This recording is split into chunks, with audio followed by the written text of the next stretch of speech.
Hello YouTube friends, Dr. Teresa here again.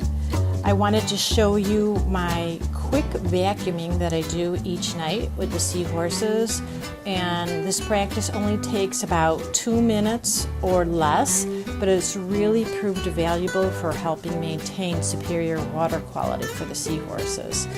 Oh, there is Pearl hiding in that artificial plant, and Captain Jack is being really creative. He is hiding underneath the coral there.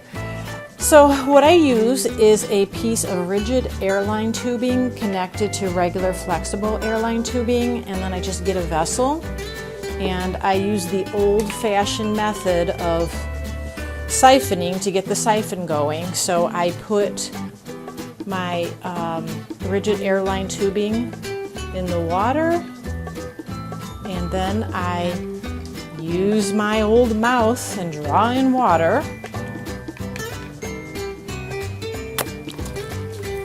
And once I get the siphon going, then I just vacuum out the different areas, such as the leftover food in the seahorse dish, the sponges, and on the floor.